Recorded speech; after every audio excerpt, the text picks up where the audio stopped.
Olá pessoal, bom dia a todos. Hoje vamos estudar a força elétrica, quantificada naquilo que nós denominamos como lei de Coulomb. Para entendermos a força elétrica, vamos primeiramente entender o funcionamento do experimento que levou à quantificação dessa força, que é o que nós denominamos como balança de torção. A balança de torção de Coulomb, assim construída, se você pegar um melhor recipiente e construir o melhor vácuo possível, você pode inserir um fio de torção com uma carga em sua extremidade. Em um outro ponto desse recipiente, você também pode depositar uma outra carga. Você pode medir a interação entre as cargas a partir da torção sobre o fio. Então, a balança de torção é um dispositivo que mede a interação entre cargas elétricas. O resultado que Coulomb chegou foi muito interessante. Ele mostrou que essa interação, que é a torção sobre o fio, que é a magnitude da força, é sempre proporcional ao produto das cargas. E quando você estabelece essa interação a partir das distâncias, ele mostrou que essa magnitude é sempre inversamente proporcional à distância ao quadrado. Então, um resultado que você pode dizer experimental da magnitude da interação entre as cargas. A conclusão geral é que a força elétrica é sempre proporcional ao produto das cargas e sempre inversamente proporcional às distâncias ao quadrado, à sua distância ao quadrado, a distância entre as cargas ao quadrado. Isso estabelece uma lei que nós denominamos como lei de Coulomb do eletromagnetismo, que no seu formato mais simples pode ser assim escrita: a constante C como sendo 1 sobre 4π ε0 produto das cargas sobre a distância ao quadrado. Nós aqui denominamos essa constante ε0 como a permissividade elétrica do vácuo. Quando nós estamos trabalhando com a interação entre as cargas, três parâmetros são de fundamental importância, né?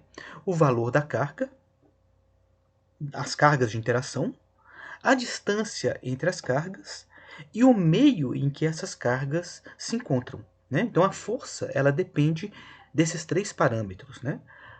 O produto das cargas, a distância entre as cargas e o meio em que essas cargas se encontram. Nós podemos então estabelecer a permissividade elétrica do vácuo. Hoje nós sabemos que é um valor exato e está vinculado à velocidade da luz, fato que nós vamos ver futuramente. O valor da permissividade elétrica é assim dado como 1 sobre 36π vezes 10 a menos 9 Coulomb Newton metro quadrado, valor exato que você pode dar como aproximadamente como sendo 8,85 vezes 10 a menos 12 Coulomb quadrado Newton metro quadrado. Então a permissividade elétrica do vácuo é um dos parâmetros fundamentais do eletromagnetismo. E nós vamos usar esse parâmetro muito no curso, né? Então é importante vocês terem sempre em mente esse parâmetro, né, de grande importância, que é a permissividade elétrica do vácuo. Podemos então entender o conceito de força, né? Nós sabemos que é um conceito vetorial. Então, para entendermos esse conceito para a carga elétrica, para a lei de Coulomb, vamos primeiramente considerar duas cargas. Uma carga Q1 positiva, uma carga Q2 positiva, para a gente simplificar. Vamos especificar os parâmetros, né, que estão relacionados à força elétrica, quando essas duas cargas estão interagindo. Primeiramente, o que vamos fazer é colocar a carga Q1 sobre um referencial, né? Então vamos colocar ela no centro desse referencial. Vamos chamar, né, esse sistema referencial de XY, né, o sistema XY, passando sobre a carga Q1. Uma vez assim estabelecendo, nós temos que a distância, o vetor distância, né, entre a carga Q1 e a carga Q2, nós vamos chamar de Rzinho. Então, Rzinho, né, uma vez estabelecendo o sistema referencial, o vetor Rzinho é a distância entre a carga Q1 e a carga Q2. Vamos assim, então, definir módulo dessa distância, desse vetor, é igual à distância entre as cargas. Vamos estabelecer aquilo que nós chamamos de vetor unitário do sistema. Se nós temos aqui a linha que une as duas cargas, e o vetor R é o vetor que vai da carga Q1 para a carga Q2, vamos definir então um vetor unitário, que é o vetor R sobre módulo de R. Vetor R sobre módulo de R define o vetor R sobre Rzinho, né? Vetor R sobre Rzinho. Vetor R sobre Rzinho como sendo o nosso vetor unitário. Notem que o vetor unitário é sempre adimensional, né? É um vetor sem dimensão. Ok. Podemos então notar que, uma vez que as cargas são positivas, os vetores estão sempre, né? A força de interação é de sempre repulsão, né? Uma vez que os vetores são de repulsão, nós vamos ter a força que a carga 1 exerce sobre a carga 2, o vetor F12, e a força que a carga 2 exerce sobre a carga 1, que é o vetor F21. Uma vez estabelecido o vetor unitário, nós podemos definir, então, o vetor, a força, né, que a carga Q1 exerce sobre a carga Q2, como sendo 1 sobre 4πε0, Q1 vezes Q2, lei de Coulomb, sobre R2, que é a distância, módulo Rzinho quadrado, na direção R chapéu. Então, R chapéu, que é o vetor unitário, ele especifica a direção do vetor F12. O vetor F21, que é a força que 2 exerce sobre 1, né? Veja que está na direção contrária. Então, nesse caso, né, nós temos aqui evidente a terceira lei de Newton, né? Então, o vetor unitário está na direção contrária do vetor F12, né? O que especifica, né, também o vetor F21. Então, F21 é o vetor menos F12. Então, nós podemos ver que o vetor unitário, no nosso cálculo, né, é o que está especificando a direção do vetor força elétrica. Notem, toda vez que nós escrevemos o vetor unitário, nós colocamos uma flechinha aqui no vetor, ó, né? Se nós não temos essa flechinha, ó, se não temos a flechinha aqui, é porque nós estamos tratando de quantidades escalares. Se nós temos a flechinha, é porque nós estamos tratando especificamente de uma quantidade vetorial.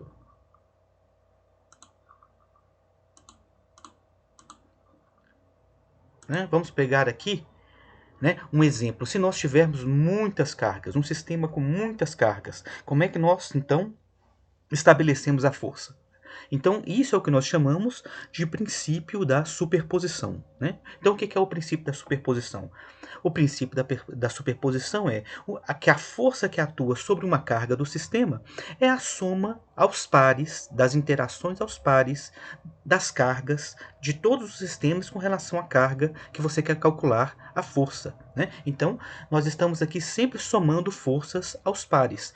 Ou seja, se nós especificarmos aqui uma carga Q' e quisermos saber qual é a força sobre a carga Q', e temos Q1, Q2, Q3, Qn cargas sobre o sistema, a força sobre a carga Q' é a soma vetorial das forças das interações aos pares sobre a carga Q', né? Ou seja, é a soma de todas as forças sobre a carga Q' aos pares. Isso significa que nós estamos somando todas as interações, né? Q1 interage com Q' produzindo F1. Q2 interage com Q' produzindo F2. Q3 interage com Q' produzindo F3. Qn interage com Q' produzindo uma força Fn. Notem, a força está sempre sobre a linha né, que une as duas cargas. Se você pegar aqui a força F1 está sempre na direção entre está sempre na linha que une as duas cargas, Q' e Q1. A força F2 está sempre na linha que une as duas cargas, Q2 e Q'. E assim por diante. Por isso nós dizemos interação aos pares. Esse é o que nós denominamos princípio da superposição. A força total sobre Q', então, é a soma de todas as interações aos pares. É o que nós denominamos como princípio da superposição. Como podemos então aplicar o princípio da superposição? Vamos pegar aqui um exemplo. Tomemos então um exemplo 1, um sistema formado por 3 cargas pontuais fixas, formando um triângulo equilátero. Então, tomemos aqui um triângulo equilátero. Vamos pegar 3 cargas fixas, Q1, Q2 e Q3, cujos valores são Q1 igual a Q e Q2 igual a Q3 igual a menos Q. Quer dizer, essas duas cargas são negativas, né? E essa carga é positiva, mas olhando, você tem aqui o mesmo módulo, né, para todas elas. Muito bem, então o que nós queremos saber? Determine a força elétrica sobre a carga Q1. Quer dizer, vamos determinar a força, então, sobre a carga Q1 quando nós temos esse sistema de cargas aqui. Então, qual é o primeiro passo, pessoal? Isolarmos a carga Q1. Vamos isolar a carga Q1. Para isolar a carga Q1, vamos passar um sistema referencial sobre a carga Q1. Então, quer dizer, vamos construir um sistema referencial que passa sobre a carga Q1. Um sistema XY, que passa sobre a carga Q1. Vamos especificar, então, as forças que estão agindo sobre a carga Q1. Notem, a força de interação entre essas duas cargas, carga Q1 e carga Q2, é sempre de atração, porque você tem uma carga positiva e uma carga negativa. Logo, o vetor sobre a carga Q1 está nessa direção. Vetor F21, que é a interação entre a carga Q1 e Q2. O mesmo acontece para a carga Q1 e Q3. Para a carga Q1 e Q3, nós temos um vetor força que está na linha que une as duas cargas. Essa linha, então, especifica, como a força é de atração, especifica um vetor F13 nessa direção. Ok? Notem que o fato de nós termos o mesmo módulo de cargas, para as três, só especifica a diferença pelo sinal, nos faz ver que Q1 e Q2, o módulo dessas duas forças, é idêntico. Então, o módulo da força F21 é igual ao módulo da força F31, que nós vamos aqui chamar de F, que vai ser, então, 1 sobre 4, aplicando a lei de Coulomb, que vai ser, então, 1 sobre 4πε0, carga Q1, vezes Q, Q2 e Q3, o módulo da carga é Q, sobre a distância ao quadrado. Distância ao quadrado. Distância entre as cargas. A distância entre as cargas aqui é D, distância D. Então, distância D ao quadrado. Como Q1 é igual a Q também, então o resultado final do módulo da força, o módulo dessas duas forças aqui, é 1 sobre 4π ε0, Q quadrado sobre distância ao quadrado. Muito bem. Notem que você tem aqui duas forças e nós precisamos encontrar a resultante dessas forças nessa carga Q1.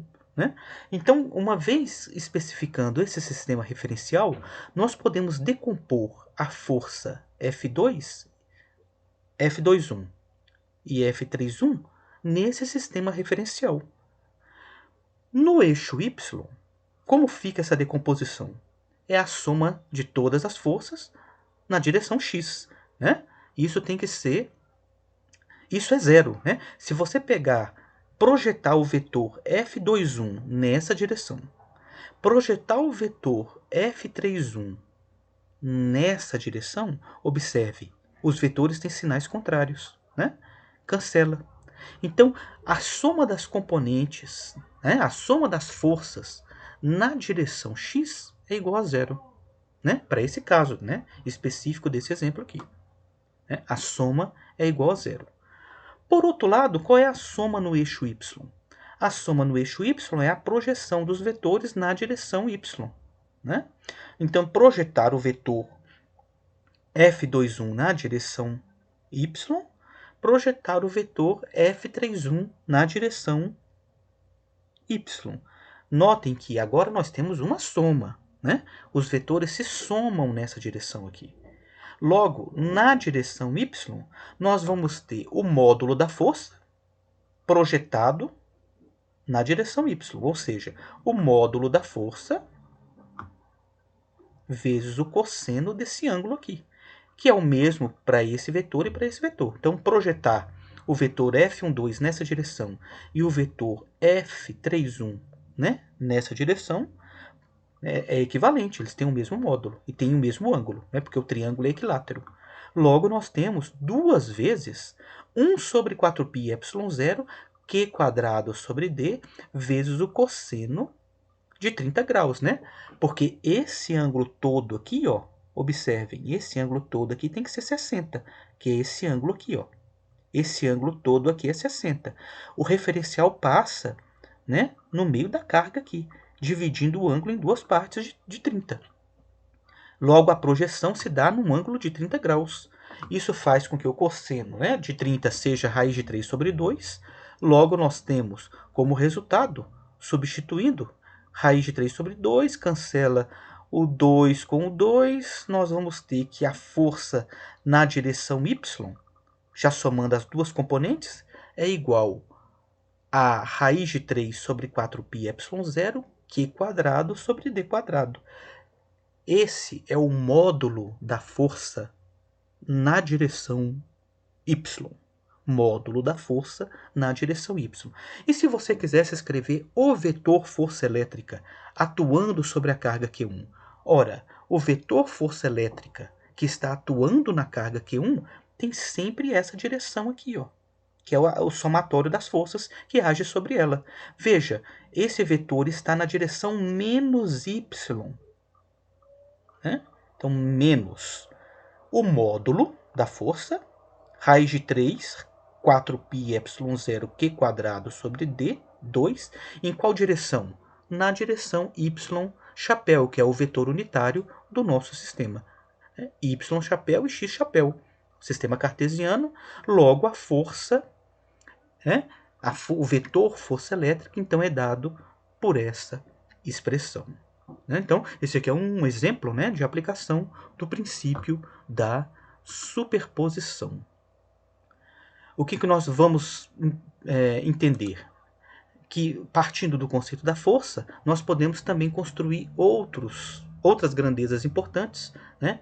Dentro do eletromagnetismo, uma das grandezas fundamentais é o campo elétrico, que nós vamos ver na próxima aula. Até mais a todos.